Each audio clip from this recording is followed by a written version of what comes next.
kami dari kelompok 3 IPS kelas 2C Program Studi Pendidikan Guru Sekolah Dasar.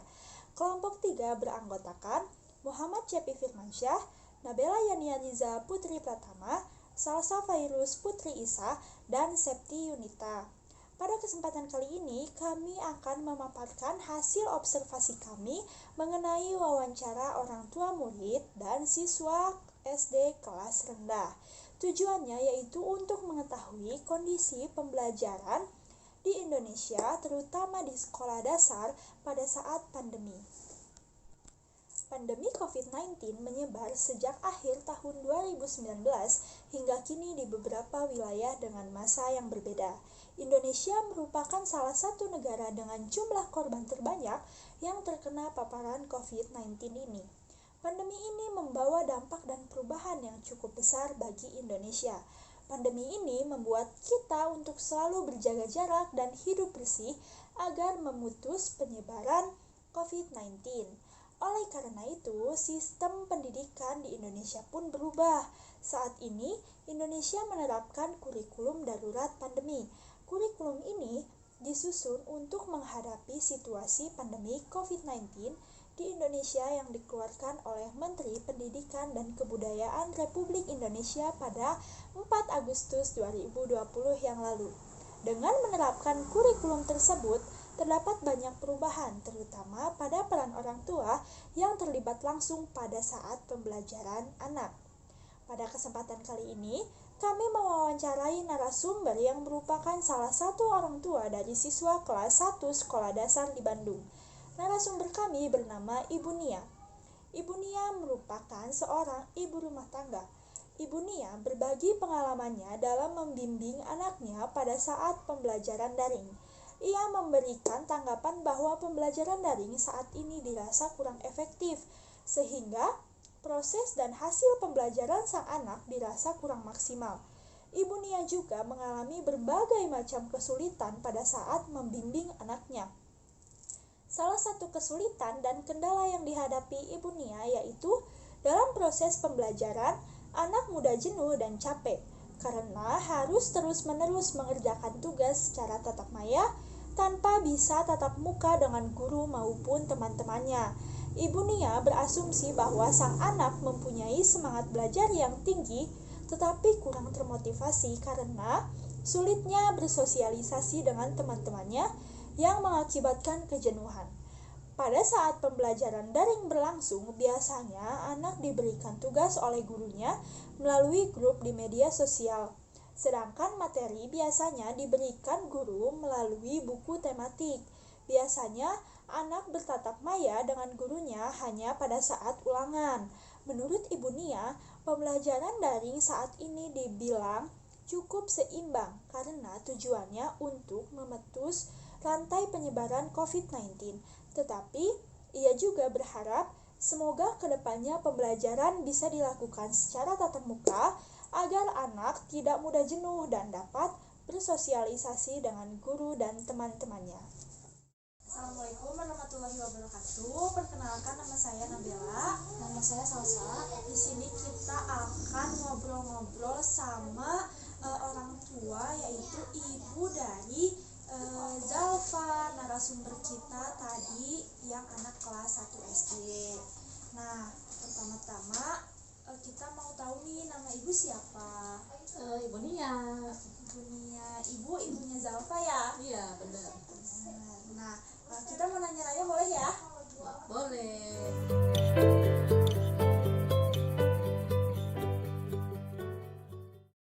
Pada kesempatan kali ini, kami juga mewawancarai narasumber yang merupakan salah satu siswa kelas 2 sekolah dasar. Narasumber kami bernama Kaira. Kaira membagikan pengalamannya selama melakukan pembelajaran daring di rumah. Kaira merasa senang melakukan pembelajaran daring karena menurutnya soal-soal ataupun tugas-tugas yang diberikan oleh gurunya dapat mudah dan juga dipahami olehnya. Kaira mendapatkan materi yang selama ini ia dapatkan ketika pembelajaran daring melalui guru yang memberikannya kepada orang tua melalui aplikasi WhatsApp. Dan Kaira sesekali dibantu oleh orang tuanya, oleh ibu dan juga ayahnya dalam melaksanakan pembelajaran daring di rumah. Namun Kaira juga mengungkapkan bahwa meskipun tidak dibantu oleh ayah atau ibunya, ia dapat mengerjakan tugas ataupun materi yang diberikan oleh gurunya dengan baik. Kaira sesekali mengalami kesulitan ketika pembelajaran daring dikarenakan materi yang kurang dipahami olehnya. Kaira di sini mengungkapkan bahwa ia lebih senang melakukan pembelajaran secara tatap muka di sekolah. Namun, di rumah pun Kaira merasa senang untuk melaksanakan pembelajaran daring karena dapat dibantu oleh orang tuanya. Buku yang digunakan oleh Kaira ketika pembelajaran daring yaitu buku tematik dan juga beberapa buku pendukung lainnya. Harapan Kaira untuk kedepannya, untuk pelaksanaan pembelajaran ini dapat dilakukan secara tatap muka ataupun di sekolah agar Kaira dapat bertemu dengan guru-guru dan juga teman-temannya di sekolah. Kita di sini mau ngobrol-ngobrol sama adik kecil nih yang cantik. Halo adik, namanya siapa? Namanya Kaira. Kaira kelas berapa? Kelas 2. Sekolahnya di mana? Di Gumuru. Gumuru. Dekat gak dari sini?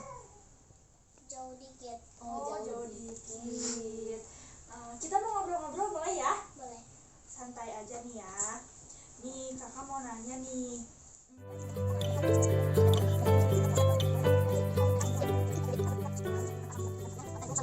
Pada kesempatan kali ini, kami juga mewawancarai salah satu narasumber yang merupakan siswa kelas 1 sekolah dasar yang ada di Kota Bandung. Narasumber kami bernama Zalfa yang merupakan anak dari Ibu Nia, narasumber kami yang sebelumnya. Zalfa membagikan pengalamannya ketika ia melakukan pembelajaran daring pada saat ini. Zalfa merasa senang mengikuti pembelajaran daring saat ini karena ia tetap bisa berkenalan dengan teman-temannya walaupun melalui tatap maya.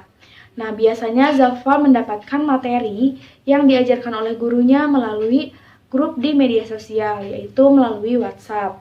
Nah, Zalfa terkadang merasa kesulitan dalam mengerjakan tugas-tugasnya karena tidak semua materi yang diberikan oleh gurunya dapat Zalfa pahami dengan seluruhnya. Nah, Zalfa juga mengatakan mengalami kendala pada saat melakukan pembelajaran daring, namun kendala-kendala tersebut dapat diatasi karena adanya bimbingan serta arahan dari orang tuanya. Zalfa mengungkapkan bahwa ketika pembelajaran daring yang dilakukan di rumah, ia selalu dibantu oleh orang tuanya, ayah dan ibunya. Menurut Zalfa, lebih baik melaksanakan pembelajaran di sekolah daripada pembelajaran daring di rumah. Karena dengan pembelajaran di sekolah, ia dapat bertemu dengan teman-temannya maupun dengan guru-gurunya. Buku yang digunakan oleh Zalfa ketika pembelajaran daring yaitu buku tematik. Harapan Zalfa untuk pembelajaran kedepannya yaitu ia ingin segera pembelajaran dilakukan secara tatap muka agar ia dapat bertemu dengan teman-temannya dan juga gurunya. Assalamualaikum warahmatullahi wabarakatuh. Waalaikumsalam warahmatullahi wabarakatuh. Halo semuanya, perkenalkan nama kakak Septi dan di sebelah kakak ada kakak Cepi. Nah, kami berdua di sini mau tanya-tanya nih sama adik yang sudah ada di tengah-tengah kita. Nah, halo adik, namanya siapa? Zalfa. Namanya Zalfa. Zalfa kelas berapa sekarang? Kelas 1. Kelas 1. Nah, sekolahnya di mana? Di Turangga 2. Oh, di SD Turangga 2. Berarti baru masuk ya? Iya. Nah, kakak di sini mau ngobrol-ngobrol sama Zalfa boleh? Boleh. Boleh ya. Nah, sekarang kakak mau tanya sama Zalfa.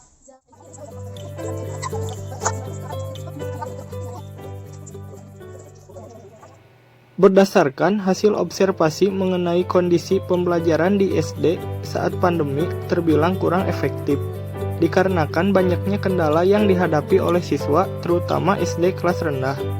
Pada saat ini, Indonesia menerapkan kurikulum darurat COVID dengan tujuan untuk memutus rantai penyebaran COVID, sehingga pelaksanaan pendidikan di Indonesia dilakukan secara tatap maya atau melalui pembelajaran daring. Peran orang tua terlibat dalam proses pembelajaran daring. karena siswa hanya dapat bersosialisasi dengan keluarganya saja secara langsung. Banyak juga kendala yang dirasakan oleh orang tua siswa. Salah satunya yaitu kurangnya fasilitas yang dimiliki. Banyak orang tua yang mengharapkan semoga pandemi COVID ini segera berakhir, sehingga anak dapat melakukan pembelajaran secara langsung dan dapat bersosialisasi dengan guru maupun dengan teman-temannya. Sekian pemaparan hasil observasi kelompok kami. Mohon maaf bila ada kesalahan. Wassalamualaikum warahmatullahi wabarakatuh.